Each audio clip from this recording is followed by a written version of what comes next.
Hello, I'm Raggy Omar and this is Witness. The Canary Islands have been a popular tourist destination for decades, but today a group of unwelcome visitors are turning up on Spanish beaches.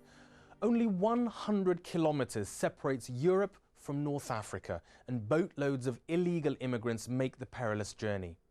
It started as a trickle but has now become a flood, with tens of thousands washing up on European beaches. While many try to ignore the onslaught, one man, Juan Medina, has taken the plight of these desperate souls to heart, documenting their struggle for life and all too often their deaths. But Juan has gone beyond simply photographing their misery. He keeps in contact with many of the immigrants long after they have disappeared from the news cycle and followed them back to their homeland in Mali. Justin Webster joined Juan Medina as he photographed the exodus.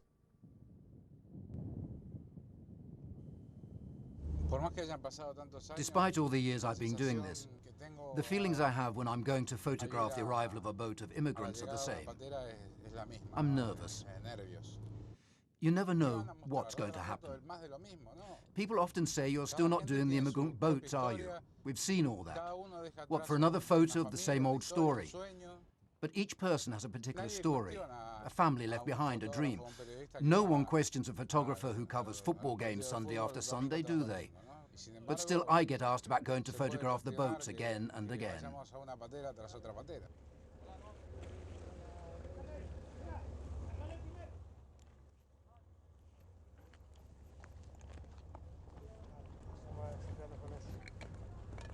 Today, the Coast Guard's rescue launch has brought in 38 immigrants from a boat adrift near the coast of Fuerteventura. Juan Medina has been a witness to the arrival of African immigrants in small wooden boats from when they began arriving in thousands 7 years ago. His photographs have won international acclaim, becoming a unique testimony that has grown from his constant daily news coverage. ¿Qué pasó? No, un petit peu, mon ami. Un petit peu. C'est malien. Ah, Nietzsche. Es todo.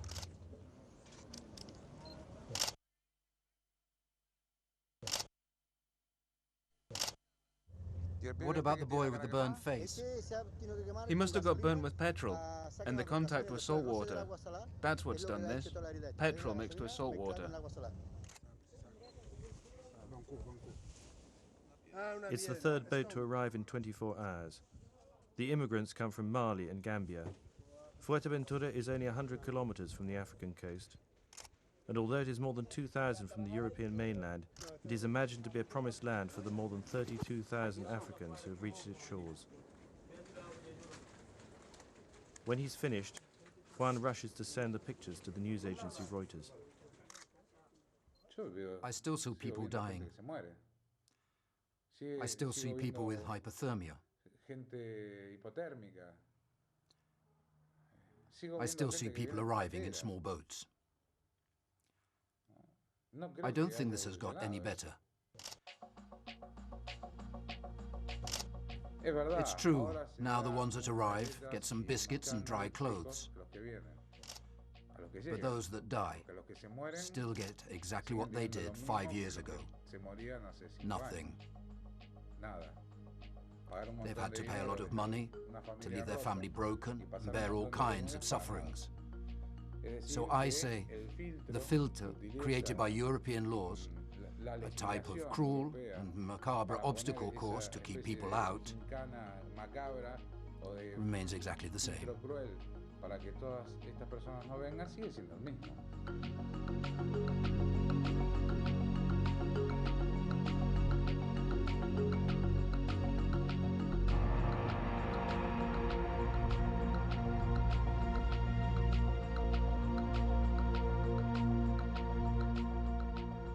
Juan is Argentinian.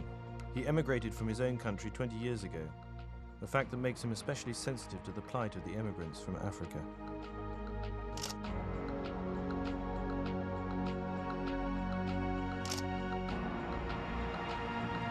For him, the tragedies he has witnessed now form part of the island's landscape. The people of the island are very sensitive to this issue, in marked contrast how it is viewed by governments. It's completely different.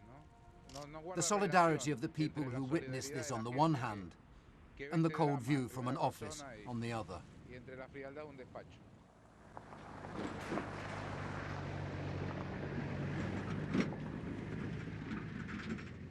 Juan has shared many of the hardest experiences rescuing immigrants with Antonio Ferrera, who grew up in a family of fishermen, and who now works for the Coast Guard.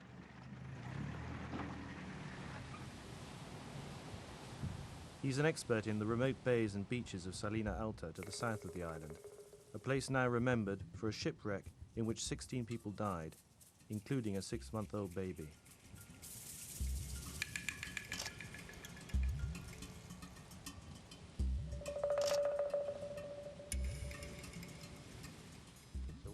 As soon as I arrived, someone said, "There's a child missing."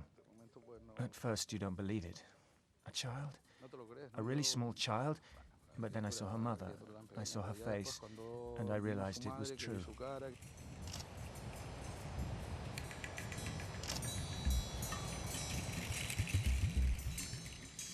Although you are physically exhausted, I kept thinking the same thing.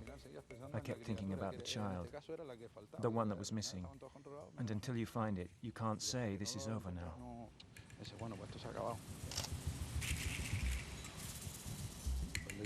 Then, when I had to put the child in the body bag, that, for me at least,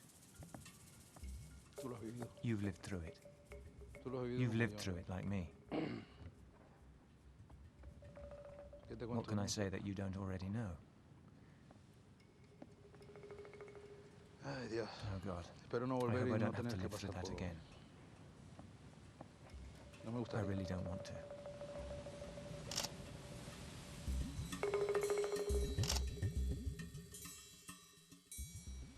We don't know how many boats set out. We only know the ones that arrive.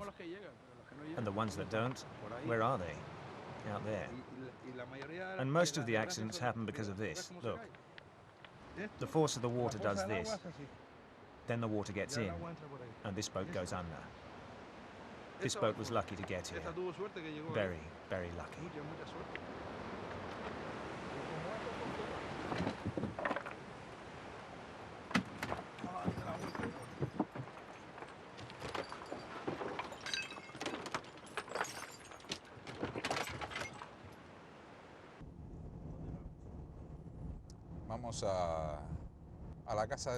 We're going to meet Isa, que vive aquí en Salt, who's been living in Salt for a little over a year. poquito más de un año, después de haber sobrevivido. He's a survivor from the wreck of a boat on 12th of November 2004. El 12 de noviembre del 2004.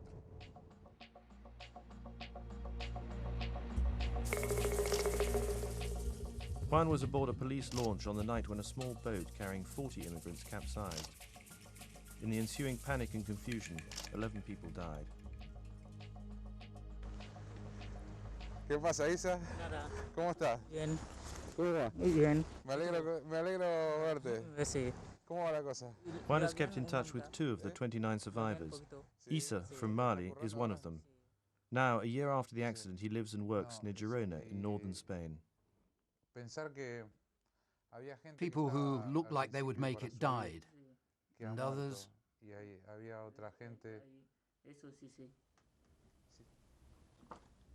This one is dead, and this one, and this one.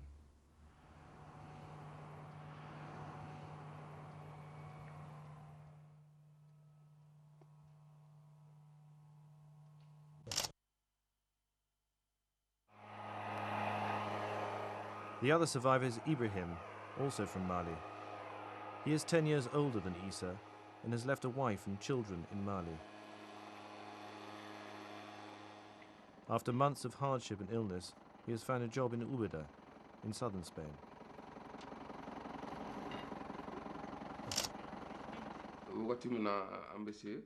Before reaching the coast, the boat was moving a lot. The civil guard arrived to rescue us. When a guard had me by the hand, the boat capsized and we all fell into the water. When I wanted to swim up, I couldn't, because I was under the upturned boat. I tried to get out of the water and hold on to the boat.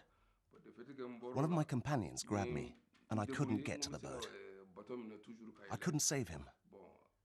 I had to save myself. I pushed him off to save myself. Then they threw me a lifebelt, and I had the luck to survive.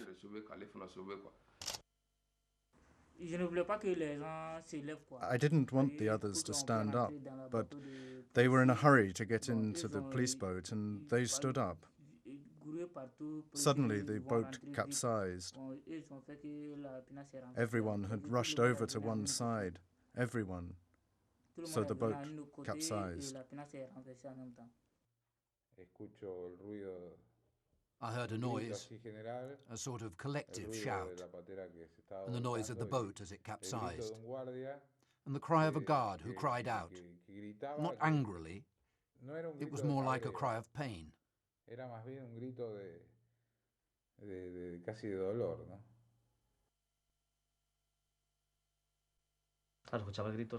You could hear the voices of people you couldn't see. They were shouting. I don't know how to describe it. Not desperation. What's the word? More like resignation. And they gradually went quiet. After the break, Juan Medina traces the exodus back to its source, Mali. Join me then.